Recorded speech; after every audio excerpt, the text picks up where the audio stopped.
Tired of the everyday routine?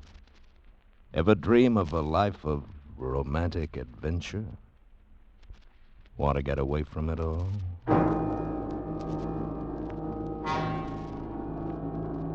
Escape, designed to free you from the four walls of today for a half hour of high adventure. Tonight we escape to a lonely schooner sailing through the hot Caribbean night, carrying a fortune and the heedless passions of reckless men, as John and Gwen Bagney tell it in their exciting tale, The Sure Thing.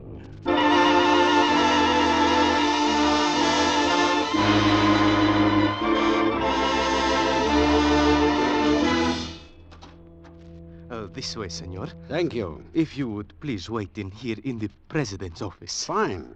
You understand, senor, I have not the authority to handle the matter myself. Yes, of course I understand. You see, a bank draft of $2 million. It is a matter of such importance. Senor Jose Perez, the president of the bank, he is the only one. That's perfectly all right. I'll wait for Senor Perez. Gracias, senor. Gracias. Wait? Yes, I could wait. I'd come this far, I could afford a few more minutes. And I'd wanted to think about it, to roll it over in my mind, just as you roll a fine liqueur over your tongue to enjoy the full realization of it. It was hard to believe. Just a short while ago, I had been ship's doctor on the SS Martina, the gilded ferry boat of the Caribbean. And now, I sat back in a comfortable chair and went over the whole thing again in my mind, just the way it happened from the beginning. We had just cleared the Straits of Yucatan on our way to Havana when the 23-word message came that started the whole thing. Same thing, Doc. SOS, latitude 23 north, longitude 85 west. Accident case on board schooner Sidon en route to Havana. Urgently need doctor.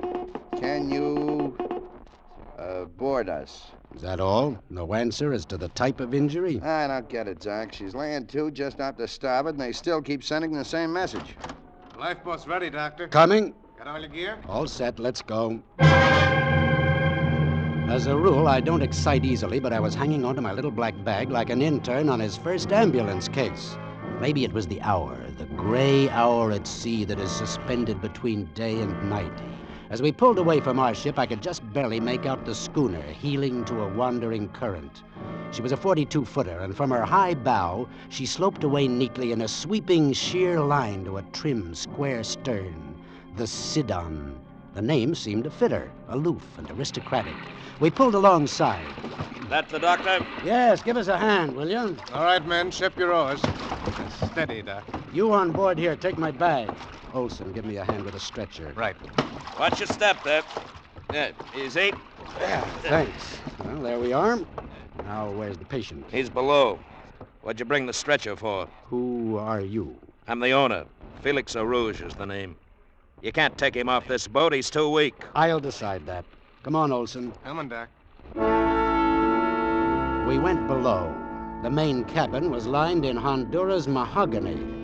Everything was custom built, even the galley that we passed through on our way to the stateroom forward, where I found my patient, an old man, and with him, a girl. Oh, Doctor, I'm so glad you're here. Joseph. Joseph. Huh? Joseph, the doctor. He's here. Oh. Doctor, thank heaven. Easy now, easy. You'll be all right. Doctor, he had an accident. He's terribly ill. I've been so worried. Please. Bad shock. Pulse pretty low. You're not going to take him away, are you? Away? No, can't Oh, easy now. Have you enough oil aboard to reach Havana if the wind doesn't hold? Yes, I think so. Okay. Olson, Yeah, Doc? you go on back. This man's in no condition to be moved. What about you? I'll meet the ship in Havana. We ought to be in there sometime tomorrow. But the skipper... I'll take the responsibility. Okay, you're the doctor. All right, let's have a look here. Easy now. Who bandaged him? I did. You did a good job. Talk. No, don't try to talk. How long has he been this way? 2 days. 2 days? The wound, Doctor, I'm afraid it's... Yes, it's a nasty one. Deep and infected. Who did the surgery on him? Surgery? Who probed for the bullet? Bullet? There was no bullet. He was injured while splicing a backstay with a marlin spike. He was what? You see, he was carrying the marlin spike in his hand when Felix had to come about unexpectedly. It threw him off balance and he fell. Hand me my bag. What's the matter? You're like a parrot I used to own. Your sea talk is too glib. It's the truth, I tell you. I've dug out too many bullets not to recognize the kind of mess they make. It was a marlin spike. Yes, well, you can yell marlin spike all the way to Havana, but it isn't going to change my report. Report. No bullet. Marlin spike. Lie back now. Marlin. This won't hurt. What? Just is it? a hypodermic. No, dope. I don't want it. But I've got to probe. You can't take it if you're conscious. No anesthetic. Only brandy. Doctor, give him the anesthetic. Oh, no. You'd like that, wouldn't you, Stephanie? You're out of your mind, Joseph. I just want to save you the pain, and the doctor... Get him the brandy. But, Doctor, It's his body. If that's what he wants, that's the way he'll have it. Now get the brandy. Thank you. And, Doctor, Yes? send Stephanie away. Don't want her around me. She went away, but she didn't like it. And I got to work. The old man didn't say a word all the time I probed. He just moaned and gritted his teeth. I found the bullet all right, and then I powdered the wound with sulfur and bandaged it. I could see I'd have my hands full just to keep him together until we got to Havana. For the next couple of hours, I was pretty busy, and it was well after 10 o'clock when I felt it was safe to leave him and go up on deck to catch a smoke. Halfway up the companionway, I ran into Felix Arouge on his way down. I hadn't got a good look at him when I first came aboard, but now I did. Heavy, dark, bony face with a black mole on his cheek, fine flannel slacks rolled to his knees, and for a belt, a gaudy necktie.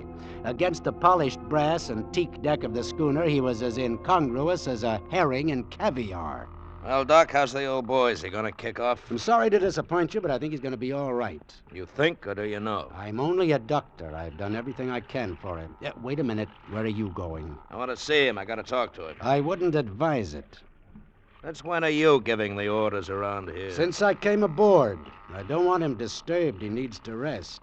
Yeah. You got any objections if I get myself a cup of coffee? No, so long as you stay away from my patient.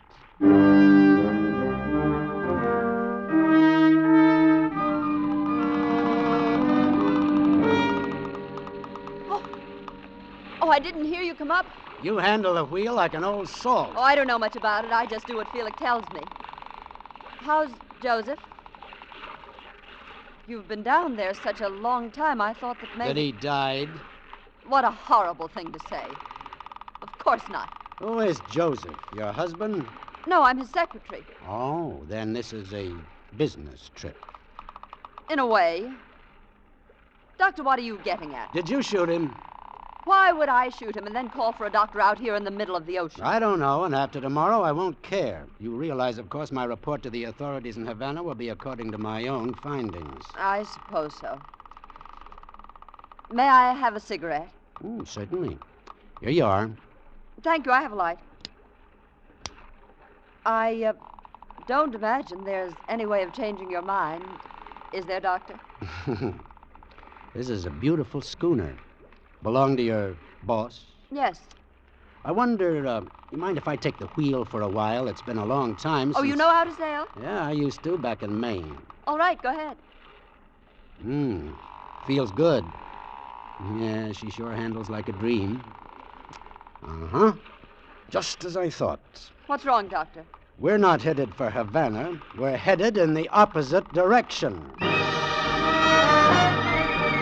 The Sidon was racing along with sails full, but she wasn't sailing due east to Havana. The compass said she was sailing southwest, away from Havana as fast as wind and sail could take her. I laid her on the starboard tack and started to bring her about. The sails bellied out, catching the wind as it shifted across the bow. And then as they started to fill away, the mainmast boom swung over. Just as I ducked to avoid it, a shot rang out.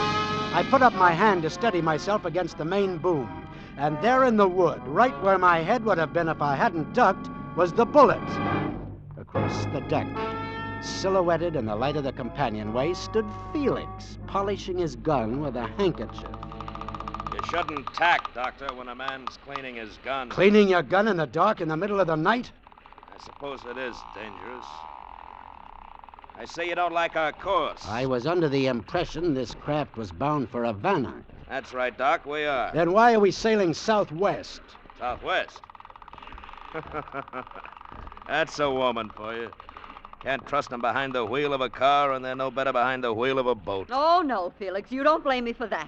I don't know anything about a course. I did what you told me. Then why didn't you do it right?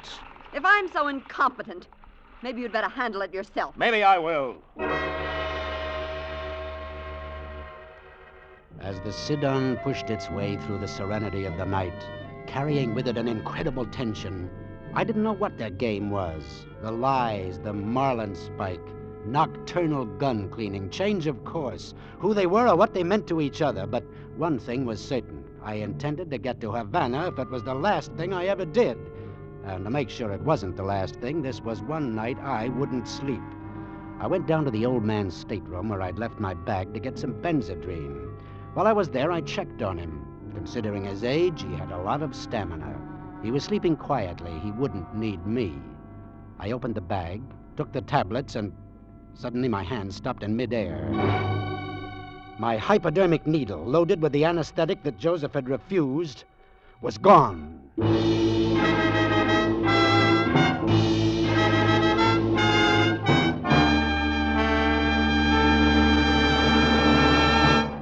In just a moment, we will return to Escape. But first, we keep reminding you that this fall you'll hear them all on CBS. But there's one Sunday night show that makes you think constantly that it's spring. It's the show that brings you the hilarious adventures of that capricious teenage charmer, Corliss Archer. Youth and love and a definite springtime madness well up in Corliss's adventures every Sunday night, bewitching, bothering, and bewildering her parents, the neighbors, her teachers, and her boyfriends. For a show that's filled to the brim with charm and good humor and very funny adventure, meet Corliss Archer every Sunday night on most of the same CBS network stations. Tune in this fall for the shows that you love best of all. Listen carefully, here's the address. It's CBS. And now back to Escape and the second act of The Sure Thing.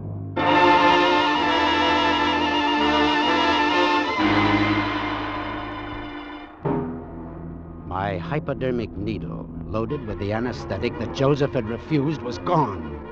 I tore the bag apart, took everything out, but it wasn't there. It wasn't anywhere in the stateroom. One of them had stolen it. Why? To use on the old man? On me? I went back up on deck. Felix was at the wheel. I knew it was futile to ask him if he'd taken my needle. What's the matter? Can't you sleep? Or are you still worried about the course? See, we're sailing due east. Very commendable. Mind if I take the wheel a while? No, I don't mind at all. But keep her due east, Doctor. I want to get to Havana.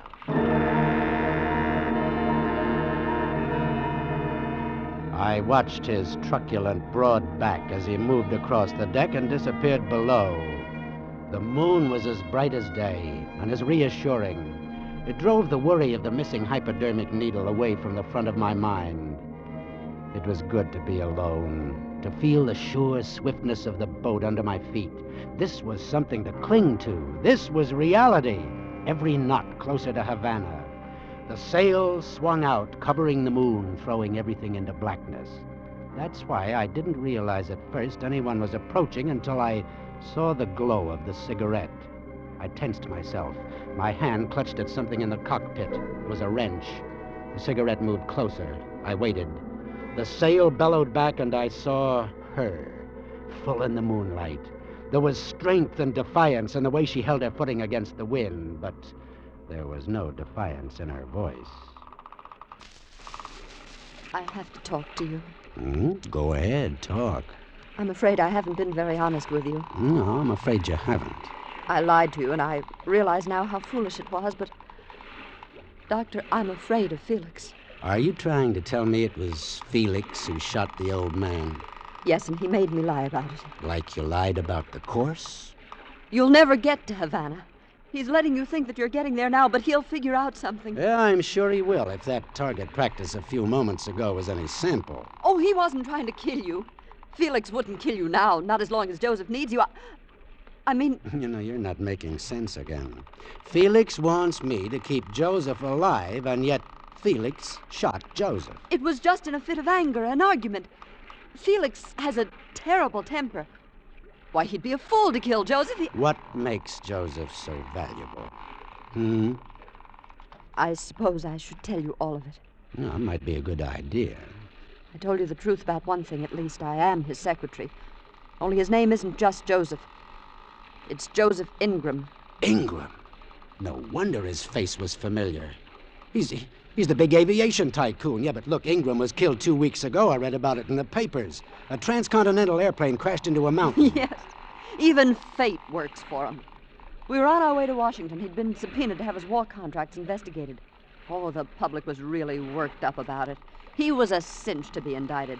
Why, even his own wife left him after 20 years of marriage. But as luck would have it, we got off the plane at Albuquerque to answer a wire from his attorneys. But the radio and the newspapers obituaried him to death. I know. That's how things happened for him. Apparently, there was just no record of us leaving the plane, and they only found half the survivors, and some of those they couldn't identify. Now, go on. Well, when Joseph realized that he was officially dead, he saw the way out. He phoned Felix in Florida to have the sit-in ready, and we took a train down and boarded her there. Yeah, I see, but I don't... Well, why do you think I'm on this boat? Do you think I wanted to come? Do you think I wanted to leave my whole life behind? I was forced to come. I was the only one who knew that Joseph was still alive. And now you know. What about Felix? Oh, Felix, he does odd jobs, as it were, for Joseph. And Joseph owns Felix, body and soul, just as he owns everyone who works for him. And, you? I was ambitious. I ought to hate Joseph, but it's not his fault. I saw a chance to go further with him than with any other man. Only I'd known how it would end. Running away from everything. Always to be afraid. Well, if that's it, then I was wrong. Then maybe the needle isn't meant for Joseph. Needle? What needle? The hypodermic needle loaded with anesthetic. It's missing from my bag. If it isn't meant for Joseph or for me, it's meant for you. Oh, no. Oh, no. He can't. He wouldn't. I'm afraid we'll have to be more realistic. We? If you'll forgive the pun, I'm afraid we're both in the same boat. There was desperation on her face, and I felt sorry for her. She was in this mess up to her neck, and she was afraid. And yet it was good having her beside me there in the cockpit. It was pleasant to be with her. Just the two of us, and the moon and the sea. Well, anyway, the hypodermic needle was the farthest thing from my mind when I took her in my arms. And then it happened. I felt the sting of it pierce my flesh. The needle! You... What are you talking about? The needle. You stuck me with it. Needle? Oh, I'm sorry. It was just my brooch. It's always coming open. Brooch? I thought... Silly. You fasten it for me, will you, please? Yeah, sure, yes, of course. Why, you're shaking. Well, it's that missing hypodermic. It has me rattled. I've got to get it back. You'll get it back. Yes, but when? How? Right now, Doctor. Like this. She used the needle deftly. In one motion, plunged it in my arm. I tried to struggle to my feet. Her face was mocking me. I grabbed for her, but the drug was warm and deadening. And after a blurred moment, I was gone.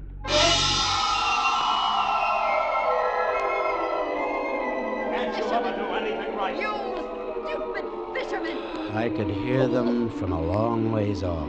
I came to slowly, and then I lay there listening. Well, you bungled it again. I only did what you told me to do. You're the one who's bungled it. Good thing I caught you They before were you both kicked him standing overboard. over me, I went working to on a me, lot doing of everything trouble they to use could to that bring me needle. to. Now you've spoiled everything. You- Why did you have to rush things? You want to know where the money is, don't you? Well, you haven't found out, and now maybe you won't. If you'd left Joseph alone. Oh, but no, you couldn't wait. As soon as the doctor was unconscious, you had to work him over. If Joseph dies out, we'll never find out where he hid it. It's on this boat, I know that. And I didn't hurt him, I just pushed him around a little. Oh, that stupid temper of yours, that awful impatience.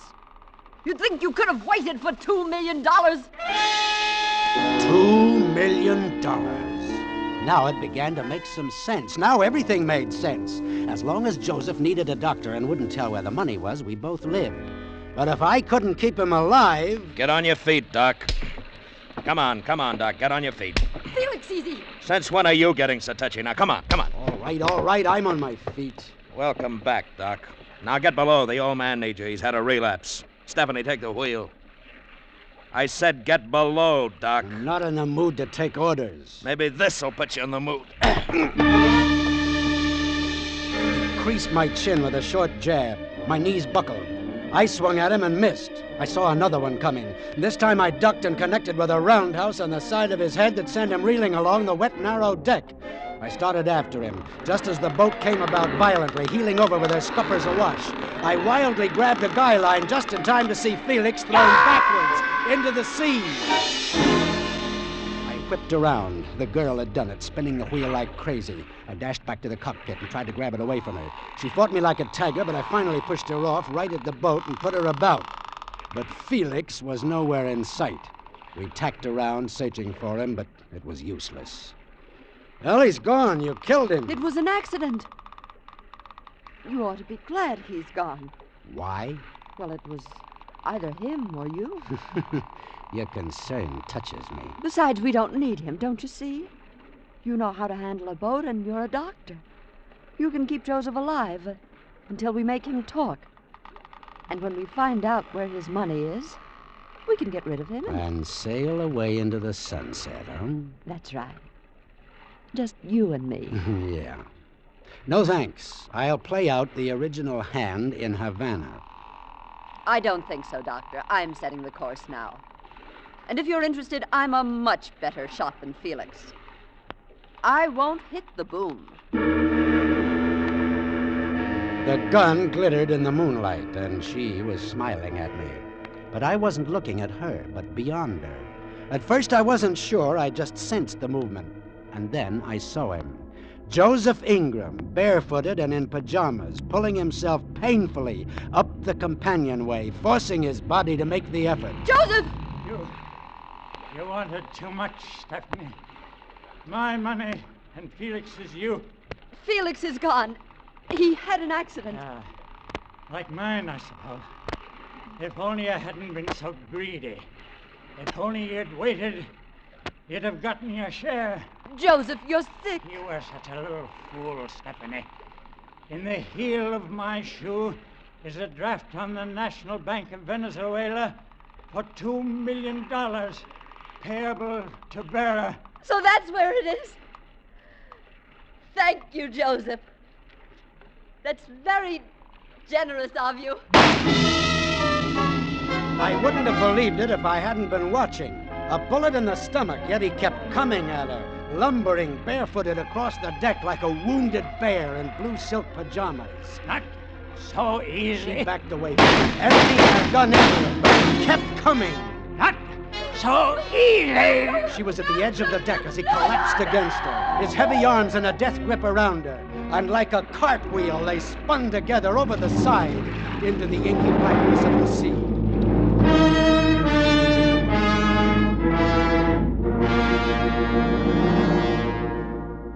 $2 million in the heel of a shoe. Yeah, it was in the heel of the shoe, all right. I went below and found it. Just a piece of paper that 3 people had died over. $2 million, certified backwards and forwards, payable to bearer. In just a few hours, it would be daylight. I could be in Havana by noon. Back to the Martina. Back to the dispensary. Back to the endless round of seasick pills, hangover remedies, and, when I'm lucky, maybe a sprained ankle. Or Venezuela. The choice was simple. There was no risk at all. It was a cinch. It was a sure thing. It was payable to bearer.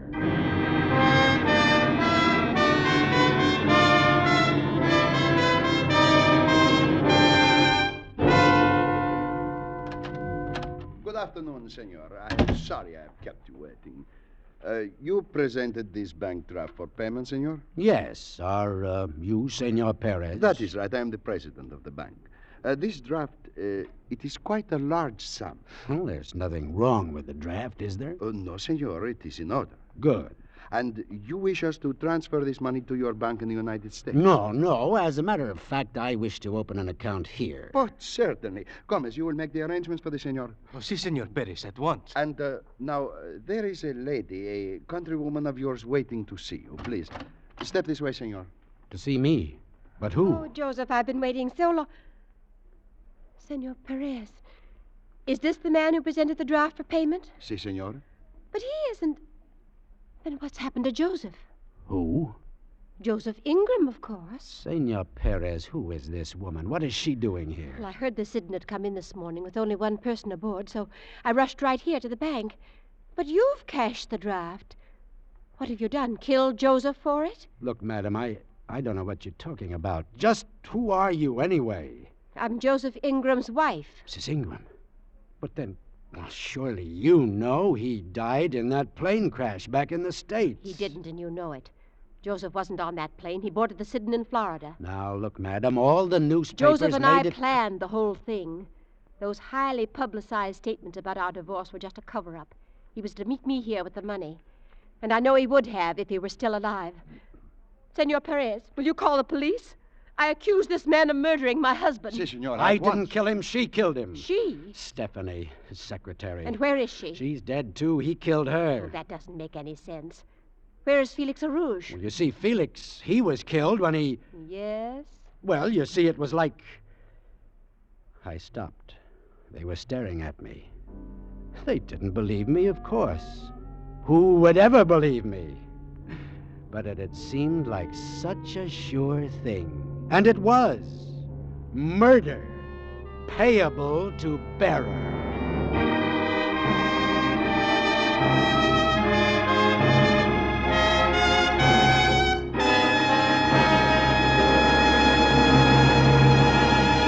Escape is produced and directed by William N. Robeson. Tonight we have presented The Sure Thing by John and Gwen Bagney.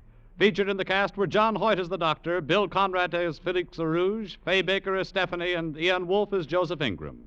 Also heard were Don Diamond, Ted DeCorsia, and Sarah Selby.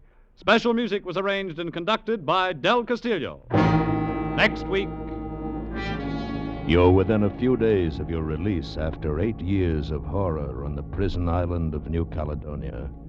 But between you and final freedom stands the love of a beautiful girl and the monstrous figure of Monsieur Deneux, the official executioner. Next week, we escape with John Russell's terrifying story, The Red Mark. Good night, then, until this same time next week, when once again we offer you Escape.